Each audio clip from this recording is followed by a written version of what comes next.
Hello friends, कैसे हैं आप सभी लोग। उम्मीद करता हूं अच्छे होंगे।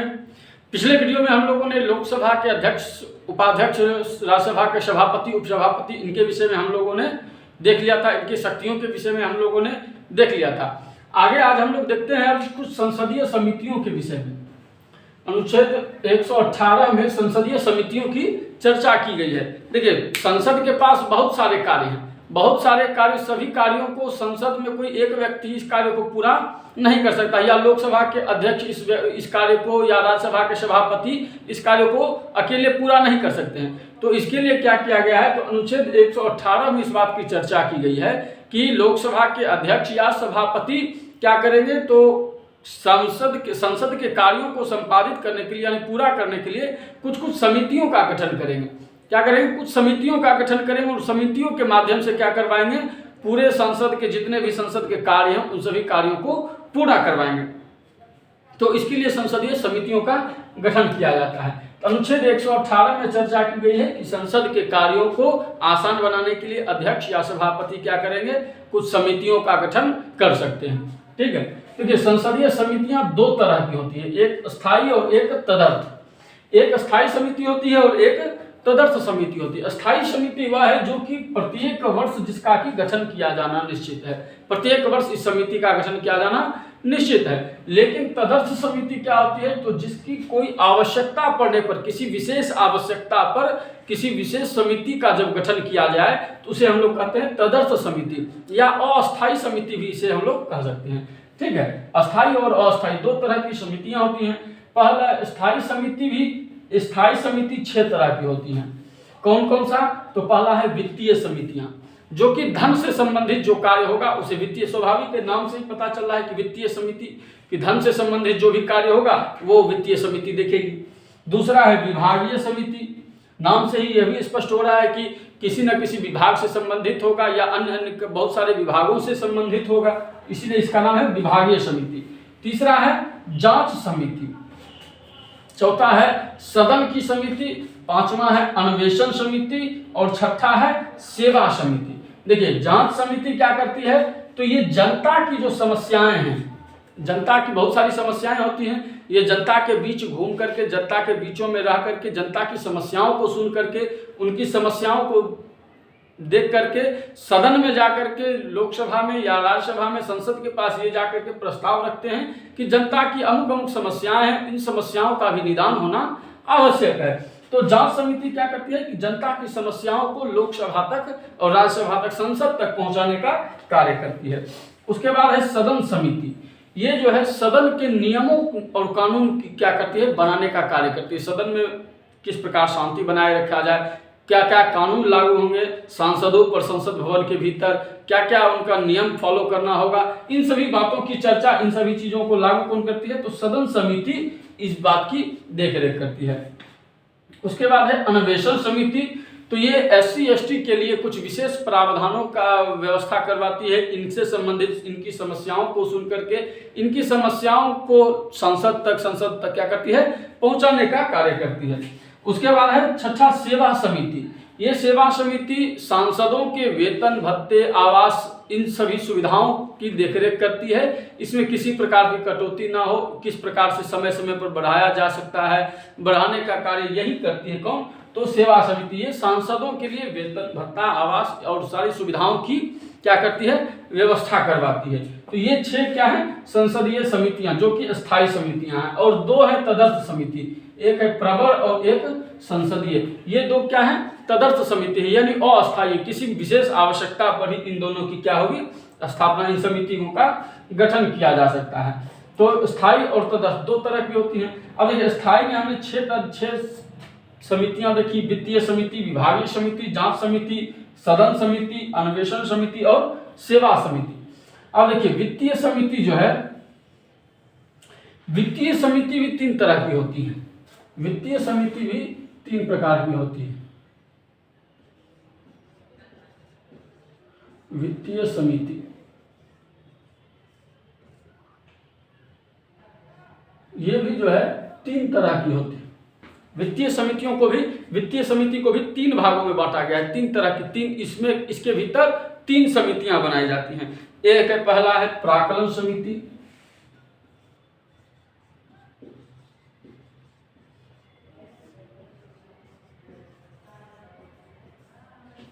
पहला है प्राक्कलन समिति, दूसरा क्या है, तो दूसरा है लोक लेखा समिति,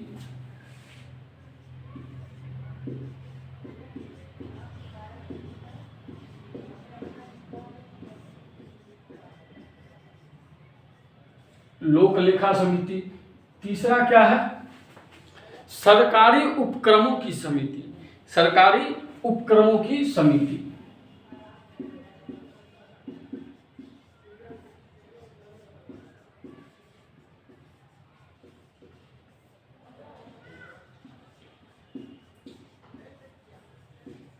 सरकारी उपक्रमों की समिति, तीन समिति, वित्तीय समिति जो है, इस वित्तीय समिति को भी तीन समितियों में बांटा गया है, प्राक्कलन समिति, लोक लेखा समिति और सरकारी उपक्रमों की समिति, इन तीन भागों में बांटा गया है। तो देखिए प्राक्कलन समिति क्या होता है, तो प्राक्कलन समिति जो है इसका गठन लोकसभा के अध्यक्ष करते हैं, इस समिति का गठन करते हैं।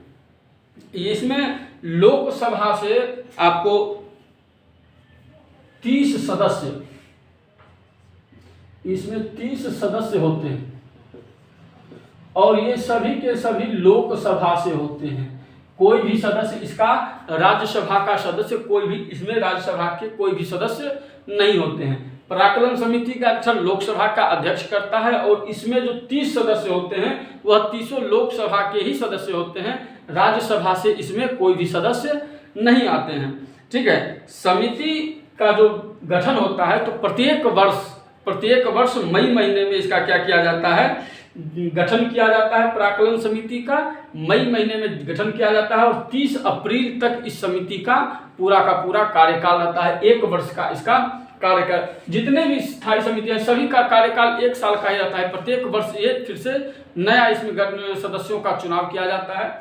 तो प्राक्कलन समिति में 30 सदस्य होते हैं जो कि लोकसभा से होते हैं। इसका गठन मई महीने में किया जाता है और अगले वर्ष 30 अप्रैल तक इसका कार्यकाल रहता है। ठीक है, समिति का जो अध्यक्ष है वह लोकसभा अध्यक्ष द्वारा ही मनोनीत किया जाता है। इस समिति में, प्राक्कलन समिति में, इसमें जो अध्यक्ष होगा, अब कोई ना कोई जितने भी समिति बनाएंगे तो समिति में उस समिति पूरी तरह से कार्य करे, इसके लिए उसमें एक अध्यक्ष का चुनाव किया जाना है। तो प्राक्कलन समिति में जो अध्यक्ष होता है उसका चुनाव लोकसभा का अध्यक्ष उसे मनोनीत करता है कि फलाना व्यक्ति क्या होगा, इस समिति का अध्यक्ष होगा। लेकिन यदि इस प्राक्कलन समिति में, इनके सदस्यों में, इस 30 सदस्यों में से लोकसभा का उपाध्यक्ष यदि एक सदस्य है, इन 30 में से अगर यदि 30 में से कोई एक लोकसभा का उपाध्यक्ष है तो वही वहां का इस समिति का अध्यक्ष हो जाएगा।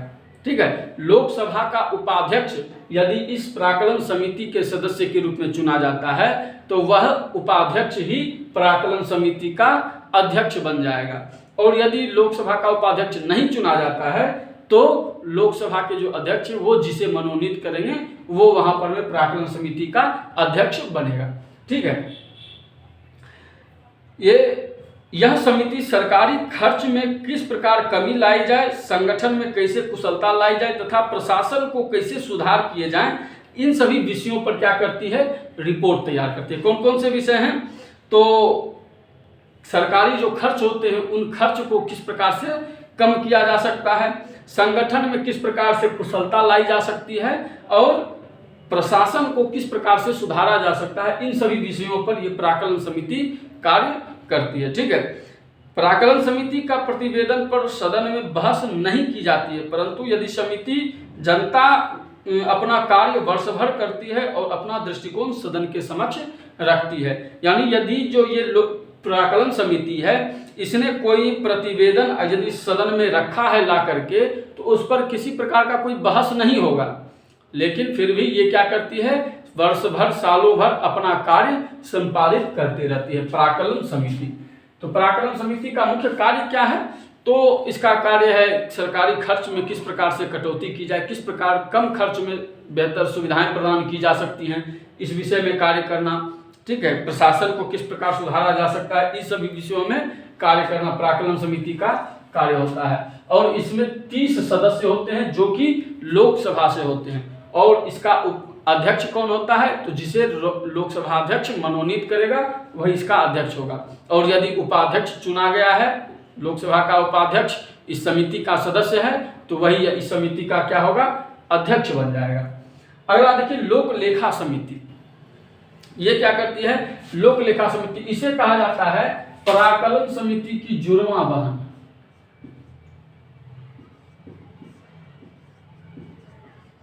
इसे प्राक्कलन समिति का जुड़वा बहन भी कहा जाता है लोक लेखा समिति को। इसे क्या कहा जाता है, प्राक्कलन समिति। ये प्रश्न पूछ सकता है एग्जाम में कि किसे प्राक्कलन समिति का जुड़वा बहन कहा जाता है, तो लोक लेखा समिति को। लोक लेखा समिति की जुड़वा बहन कौन है, तो प्राक्कलन समिति। ऐसा प्रश्न आ सकता है, ठीक है। इस समिति में टोटल 22 सदस्य होते हैं। लोक लेखा समिति में 22 सदस्य होते हैं। कितने सदस्य होते हैं, तो 22 सदस्य होते हैं, जिसमें से 15 लोकसभा से और 7 राज्यसभा से। 15 लोकसभा से और 7 सदस्य राज्यसभा से चुने जाते हैं, ठीक है। लोक लेखा समिति के सदस्य कितने होते हैं, 22 सदस्य होते हैं, जिसमें से 15 सदस्य लोकसभा से और 7 सदस्य राज्यसभा से इसमें चुने जाते हैं। समिति के सदस्यों का संसद द्वारा प्रतिवर्ष अनुपातिक प्रतिनिधि के आधार पर एकल संक्रमणीय मत पद्धति के द्वारा प्रत्येक वर्ष इसका भी गठन किया जाता है मई में, और अगले वर्ष 30 अप्रैल तक इसका क्या होता है, कार्यकाल रहता है। देखिए इस समिति के अध्यक्ष का मनोनयन भी लोकसभा के अध्यक्ष के द्वारा ही किया जाता है। लोक लेखा समिति के जो अध्यक्ष होंगे वो किसके द्वारा चुने जाएंगे, तो वो लोकसभा के अध्यक्ष के द्वारा मनोनीत किए जाएंगे कि फलाने व्यक्ति इस लोक लेखा समिति के क्या हैं, अध्यक्ष चुने गए हैं, बनाए जाते हैं, ठीक है। 1967 ईस्वी में देखिए इसमें एक और बात जुड़ गया है। 1967 ईस्वी में पहली बार लोक लेखा समिति में एक विपक्ष के नेता, विरोधी दल के नेता बने थे इसके अध्यक्ष, लोक लेखा समिति के अध्यक्ष। पहली बार 1967 ईस्वी में लोक लेखा समिति के जो अध्यक्ष बने थे वो विरोधी दल के नेता बने थे, जिनका नाम था क्या, तो मीनू मसानी।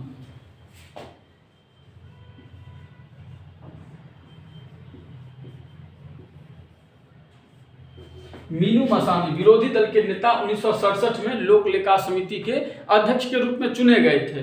तो उसी समय से यह पद्धति बना दी गई कि यह नियम बना दिया गया कि इस लोक लेखा समिति के जो अध्यक्ष होंगे वो विरोधी दल के, विपक्षी दल के विपक्ष के जो नेता होंगे उन्हीं को लोक लेखा समिति का अध्यक्ष बनाया जाएगा।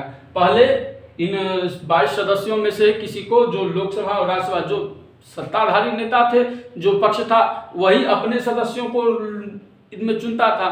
तो पहली बार मीनू मसानी जो हैं ये क्या हो गए थे, तो विरोधी दल के नेता होते हुए भी ये इस लोक लेखा समिति के अध्यक्ष के रूप में चुने गए थे। तो जब ये चुने गए तो उसी समय से यह नियम बना दिया गया कि अब आगे से कभी भी लोक लेखा समिति के जो अध्यक्ष होंगे वो हमेशा विरोधी विपक्ष के ही नेता को इसका अध्यक्ष बनाया जाना है, ठीक है। लोक लेखा समिति में राज्यसभा के सदस्यों को सह सदस्य माना जाता है तथा उन्हें मत देने का अधिकार प्राप्त नहीं है। अब देखिए लोक लेखा समिति में जो 22 सदस्य हैं जिसमें 15 लोकसभा से और 7 राज्यसभा से हैं, तो राज्यसभा के जो सदस्य हैं 7, इन्हें क्या माना जाता है, सह सदस्य हैं, यानी सहयोग करने के लिए इन्हें रखा गया है।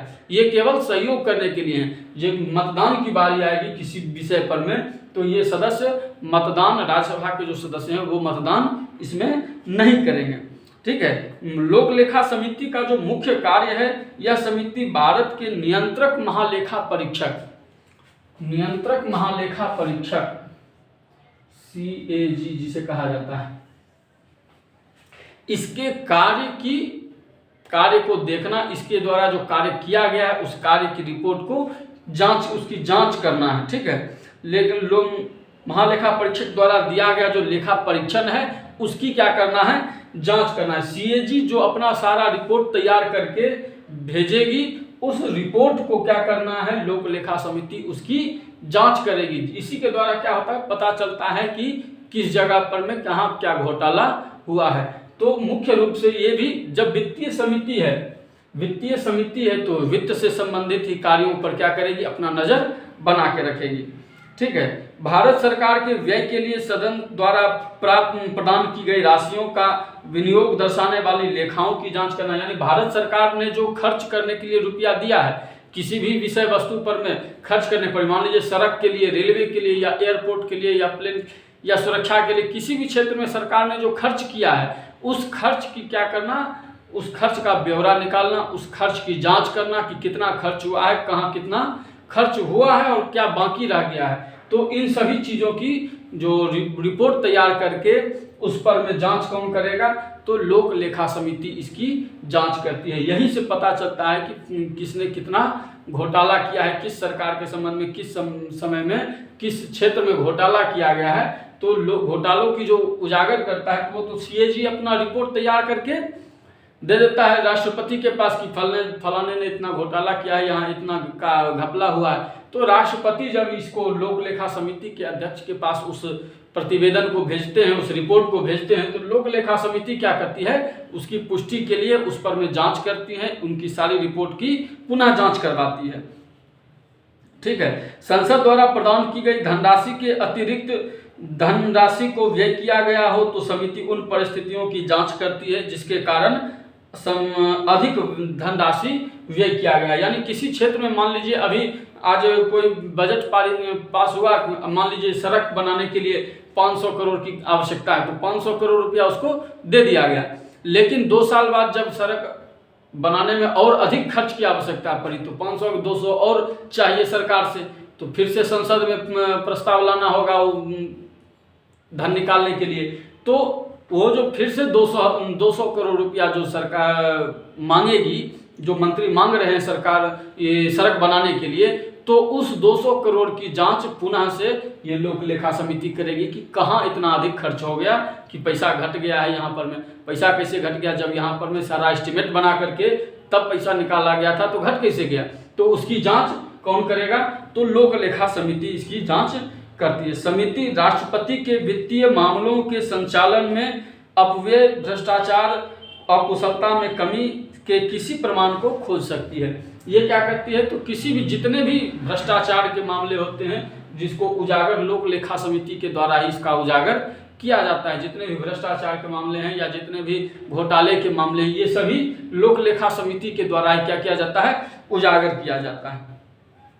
ठीक है। तो प्राकलन समिति और लोक लेखा समिति। लोक लेखा समिति में 22 सदस्य, जिसमें 15 लोकसभा से और 7 राज्यसभा से सदस्य होते हैं। पहली बार 1967 में मीनू मसानी जो कि विपक्षी दल के नेता थे, इन्हें अध्यक्ष चुन लिया गया था। तो उसी समय से अब तक ये चला आ रहा है कि लोक लेखा समिति के जो अध्यक्ष होंगे वो विपक्ष के नेता को ही चुना जाएगा। ये क्या करती है, तो सीएजी के द्वारा दिए गए सारे रिपोर्ट की जांच करती है, सभी घोटालों की जांच करती है, सभी वित्तीय मामलों की जांच करती है। कौन, तो लोक लेखा समिति। ठीक है। अब तीसरा है एक सरकारी उपक्रम की समिति। सरकारी उपक्रम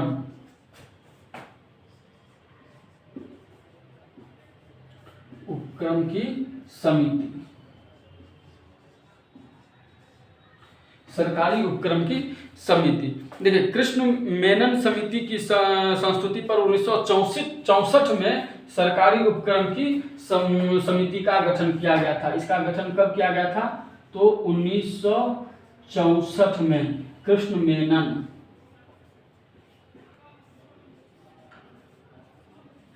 इन्हीं के सिफारिश पर में 1964 में सरकारी उपक्रम की समिति का क्या किया गया था, गठन किया गया था। इस समिति में टोटल 22 सदस्य होते हैं। इस समिति में टोटल कितने सदस्य होते हैं, तो 22 सदस्य इस समिति में होते हैं, जिसमें कि 15 लोकसभा से और 7 राज्यसभा से। 15 सदस्य लोकसभा और 7 सदस्य राज्यसभा से। 15 सदस्य लोकसभा से और 7 सदस्य राज्यसभा से होते हैं। समिति का जो अध्यक्ष होता है, इस समिति सरकारी उपक्रम की समिति का जो अध्यक्ष होगा उसको कौन, तो लोकसभा के जो अध्यक्ष हैं वही उसका क्या करेंगे, मनोनीत करेंगे इसके अध्यक्ष को। ठीक है। इसका जो मुख्य कार्य है, सरकारी उपक्रम की समिति जो है, इसका मुख्य कार्य है सरकारी उपक्रमों के प्रतिवेदनों और लेखाओं की तथा उन पर नियंत्रण एवं महालेखा परीक्षक के प्रतिवेदन की जांच करना।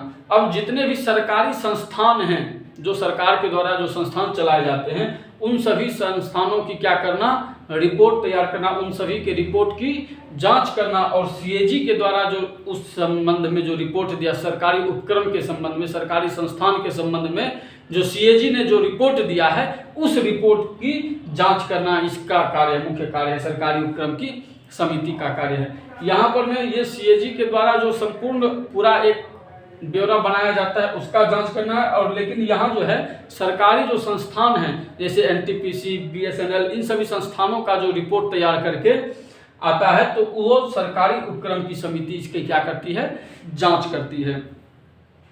ऐसे विषयों की जांच करना जो सदन या अध्यक्ष द्वारा निर्दिष्ट किए जाएं, और यदि कुछ अध्यक्ष के द्वारा कुछ विशेष कार्य इनको सौंपा गया है, किसी विशेष क्षेत्र में किसी विशेष कार्य के लिए इनको नियुक्त किया गया है कि फलाने कार्य को आप इसकी जांच करें, तो उस संबंध में भी ये क्या करती है, अपनी जांच रिपोर्ट लोकसभा के सदन में रखती है, सदन के पास समक्ष रखती है। तो ये वित्तीय समितियां 3 तरह की होती है, प्राक्कलन, लोकलेखा और सरकारी उपक्रम की समितियां। इनके विषय में हम लोगों ने देख लिया, ठीक है। वित्तीय समिति हो गई, विभागीय समिति, अलग विभागीय समिति भी होती है, अलग अलग विभागों के लिए अलग अलग। इसमें टोटल 24 समितियां हैं, इसमें टोटल 24 समितियां हैं, टोटल 24 विभागीय समितियां बनाई गई हैं। इसमें से 16 जो है लोकसभा के लिए और 8 राज्यसभा के लिए कार्य करती हैं। 16 लोकसभा के लिए और 8 राज्यसभा के लिए कार्य करती है। ये प्रत्येक अलग अलग विभागों के लिए, अलग अलग विभागों के लिए एक एक समिति बनाई जाती है, जिस नाम से ये स्पष्ट हो रहा है कि विभागीय समिति किसी न किसी विभाग से ही ये संबंधित होगा। तो 24 समितियां ऐसी बनाई गई हैं, विभागीय समितियां, जिसमें 16 लोकसभा के लिए कार्य करती हैं और 8 राज्यसभा के लिए कार्य करती है। जांच समिति ये जनता की समस्या की जांच करती है, उस पर में विचार करती है और सदन के पास, संसद के पास क्या करती है, इसकी रिपोर्ट देती है कि जनता के लिए क्या आवश्यक है, किन चीज़ों की आवश्यकता जनता को अभी है, उन सभी चीज़ों की रिपोर्ट तैयार करके देती है। चौथा है सदन समिति, जो कि सदन के लिए नियम कानून इत्यादि बनाते हैं। अन्वेषण समिति जो SC/ST के लिए कुछ नियम बनाते हैं और इनकी समस्याओं का समाधान करते हैं। सेवा समिति यह क्या करती है, तो वेतन भत्ता और आवास से संसदों के वेतन, आवास, भत्ता, इन सभी चीज़ों से संबंधित क्या करती है, कार्य करती है, ठीक है। तो ये थी संसद की कुछ प्रमुख समितियां जिनके विषय में हम लोगों ने पढ़ा है।